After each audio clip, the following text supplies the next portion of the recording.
ఈరోజు మేమందరం ఇక్కడ గుమికూడి ఉన్నాము తండ్రి. ఈ బాబుకు దీవెనలు కుప్పించడానికి మా ప్రార్థన ద్వారా, మా విశ్వాసం ద్వారా ఈ బాబు యొక్క భవిష్యత్తు మంచిగా ఉండాలని మేము ఇక్కడ గుమికూడి ఉన్నాము తండ్రి.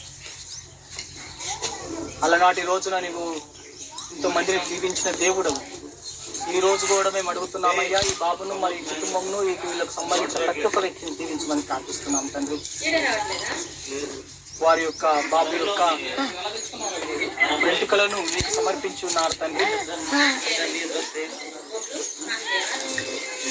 అలనాటి రోజున తొలుచులు అబ్బాయిని కానీ అమ్మాయిని కానీ మీకు సమర్పించాలని చెప్పి ఉన్న దేవుడు ద్వారా మాకు బహుమానంగా ఒక బిడ్డను ఇచ్చి ఉన్నావు తండ్రి.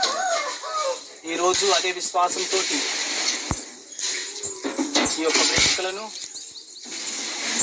వారు దేవునికి సమర్పించి ఉన్నారు తండ్రి. స్తోత్రం రాజా. వారి యొక్క జన్మ పాపంను, వారికి వంశం నుండి వచ్చిన పాపంనన్నిటినీ దీని ద్వారా తొలగించి ఉన్నావు తండ్రి.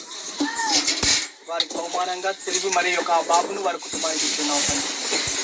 అదేవిధంగా దానికి స్తుతి స్తోత్రాలు తెలియజేస్తూ మేమందరం ఇక్కడ గుమికూడి ఉండి మీకు విశ్వాస స్తోత్రాలు తెలియజేస్తున్నాం తండ్రి. ముఖ్యంగా వారి కుటుంబమును, వారి యొక్క తల్లిదండ్రుల ప్రవర్తన ద్వారా వారి అబ్బాయి మంచిగా నేర్చుకొని భవిష్యత్తులో వారి మార్గంలో నివసించాలని, ప్రయాణించాలని మేము ప్రార్థిస్తున్నాం తండ్రి.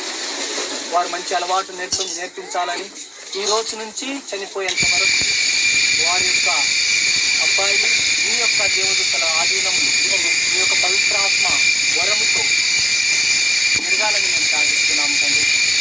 మీరు చెప్పినారు విశ్వాసమే మీరు బాగుపరచును, విశ్వాసమే మీరు స్పష్టపరచునని చెప్పిన దేవుడు.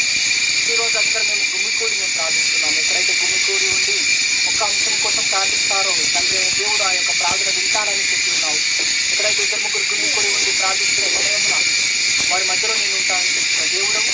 ఈరోజు మేమందరం మీకు గుమికూడి ప్రార్థిస్తున్నాము. అబ్బాయి కోసం మెండుగా జీవించి వారి యొక్క కుటుంబాన్ని, ఆ అబ్బాయి ద్వారా వారి కుటుంబాన్ని జీవించమని ప్రార్థిస్తున్నాము. పరలోక మందిరం ఆయన తండ్రి,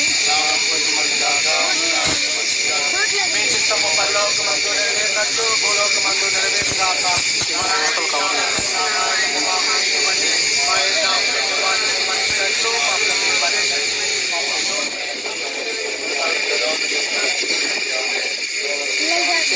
మరి అమ్మ వందనము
మరి మీరు పిలిచినట్టు ఏం చేస్తావు?